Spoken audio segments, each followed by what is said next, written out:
So I recorded this earlier for what it's worth. I wanted to talk about Integza's gyro infill rocket engine design. Okay, and the general gist here for my idea to help him is pretty simple. It's hydrogen peroxide decomposition to a ethanol or methanol combustion. Something you probably already thought about, to be fair, right? But I'm actually not really done, to be completely honest, because most likely he doesn't really know how to do that. Is really kind of probably the case. But he has to, for the gyro infill, plate that or electroform that. So electroplate, electroform to create spark gap areas specific to this, and then insulate some of those areas, most likely with some kind of ceramic.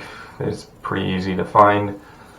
Of course, that means he's maybe going to have to get out big long tubes and tweezers, or just cut the damn thing, which, you know, welding stainless steel, while annoying, I'm sure, is probably easier for him to do, and then, you know, work on it with some plates initially to get there. I mean, he's in school. He probably knows how to do it, right? But he's just scared, right? It takes money to get the damn machine, etc., that kind of thing. But it's like, I'm pretty sure he's not going to have to worry on how to do that kind of thing. But I wanted to go a little step further than that to create what is essentially a detonation version for him, or wanted him to try and do this for what it's worth, as this is my idea to him. Okay? So, the simplest explanation to this is the nozzle just needs an aperture, right, that helps stators come out from the ultimately circle of the nozzle. That creates a back pressure. That's a good thing, though, right? It just has to slot in. It has to have a rotation, and then it needs to have 4 or however many little telescoping stainless steel poles, effectively. Right? That's pretty simple to do. Same thing with the rotation. That's just a solenoid or whatever version he wants to go with. For what it's worth, even an electric motor will do the damn job. Okay? But when it comes down to it, it's about creating that initial spark and having it fill in, and then actually start the initial blast pressure wave towards that nozzle, one that heated up. He needs to create also a hole in his design that has a blow-off valve.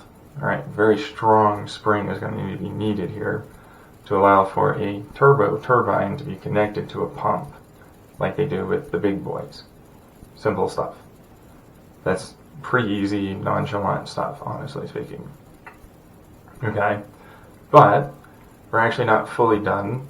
As it combusts, we're looking to have a main chamber in the rear here that's actually the main compression ignition combustion start to occur. It's spark at first, yeah, but as it moves, it's going to continuously get, with those little stators, you're going to have some springs and use the fuel pressure to actually induce enough resistance to that pressure, having them go back down, right? You know, open wider. That's a good thing. Easy to do. You can probably understand that. It's not super difficult. Okay? What the difficult part is getting in there to plate the damn thing in the first place. I'm fairly certain for him, or most people really, he's going to have to cut that, and then he needs to get like a welding machine and practice, to be fair. It's stainless steel, and there's a lot of information online for him to probably be able to do that. So I don't think he's going to have that issue. He's going to have to work on it and practice to get to that point. I don't know if he has the money, though, because he is going to school and more. Still, though, it is what it is. Okay? But he also needs to separate the hydrogen peroxide or whatever version he wants to go with the ethanol and methanol. He probably is going to have to start that at first to gain a degree of that mixing very efficiently and then from there he can place that further forward into the rear of the combustion chamber for that ethanol and fuel separation. As it goes through, it gets accelerated because there's stuff in the way, of course. I'm sure he knows that, right? But then that, of course, increases the amount of decomposition and the amount of fuel he can place into the chamber. And here's the main rub. So like that little, cone shape at the rear needs to have these little overhangs, kind of like a Tesla valve, that have channels that go in towards a effectively reflective, curved, they look like waves to me, that you draw when you're a kid, right? But that's all they really are. It just means that those offsets reflect the blast pressure, okay? It also helps accelerate that. The aperture with those stators then change that pressure. As it gets hotter, okay, it then means with the extra air and fuel already going through and being combusted, it gets better and better at being able to produce a higher and higher amount of likelihood of detonation velocity combustion.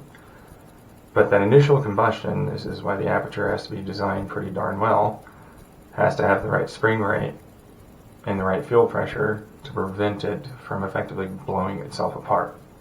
Okay, like you don't want to do that. So instead, this will open with the right spring pressure once it gets there, and it reflects that back into the flowing gases. Since it's already flowing a little bit, and then that delays that pressure wave has a little bit that moves through and hits his gyroid, right? And that helps prevent some of that as well until it gets into the main combustion. That starts to become compression ignition versus spark ignition at the start. At the start it is, but more heat, more pressure, more compression ignition starts to occur. That's a good thing. Alright, how he has to cut that and then make those is most likely going to be some graphite as a sleeve that he probably makes, probably with a fiberglass and some good strong RTV to prevent it from collapsing under its own weight, essentially. He's going to need to create a sleeve around this, which isn't too difficult to be fair. That's some aluminum sheet that he can bend and place the fuel around it. Right, the fuel goes through the gyroid and around the stainless steel, and that cools the whole design. As it goes through, he's going to be able to get more and more efficiency out of the design to then be able to eventually create the detonation. But of course, it's a slow build-up process versus I blew it up to smithereens, that's dangerous, and we don't want that, right? However, I was also thinking like, well, if he makes a good, strong, rigid enough balloon, basically, you can put in NO2 or NO, so nitric oxides or nitrogen dioxides, and hydrogen. You can then pump that out and it forms a vacuum. So he sucks that in along with being a part of his pumped fuel, which are just two liquids here. Then he has the ability to maybe make an actual very, high-flying rocket engine, to be fair. If he wants to. I don't know what the legal laws are in his country, to be also fair, so there's that. But what I do know is that often they don't like something traveling that fast that has hydrogen and something that it can use to combust, like nitrogen oxide. So there's that. However, it would be acceptable if he went to the right authorities and planned it and all the rest of that, and they generally like it when you do that. So there's that. But that will allow him to get those advantages and possibly even get the detonation velocity, if not detonation, actual combustion ignition, happening for his design, while cooling it and even allowing for it to survive everything. But of course, this is just me, Xenon Reality, going, hey, Integza, have you thought about maybe this? Would it help maybe? Probably. Honestly, yeah, it probably would. It does have to insulate the gyroid infill, to be fair, and That's not terribly difficult, but it would be annoying. You know, it depends. The right adhesives with the right ceramics, you know, like RTV and ceramic would do it. So drilling into it's not that hard. Cutting it nice and straight, and really honestly getting, you know, a good solid welder, you know, practicing will get him there for what it's worth. So the sleeve that's graphite, well, I mean, you know, that's really just sort of a thin sort of thing, and then, you know, adhesive, fiberglass, and then the rest of it would be forming the thing, which he could probably get done at home, right? Because he doesn't need to actually use real, you know, big, expensive machines to get that done, which is nice. Really, a 3D printer would get him roughly that shape, and he has a 3D printer. So, and he has a ceramic 3D printer, right? So, like, he could probably get it done such that this could work out for him, and he'd be like a world's first. To be fair, to get a detonation velocity engine, he does now have to get that aperture. That would probably have to be another graphite and ceramic, you know, situation with some good springs and the fuel pressure going through with the, you know, that kind of thing to make sure it would be able to do that. I'm just looking for a shout out and say, hey, yeah, this guy, he suggested this. So there's that. Have a good one. Like and subscribe, all that. Please comment below. Bye.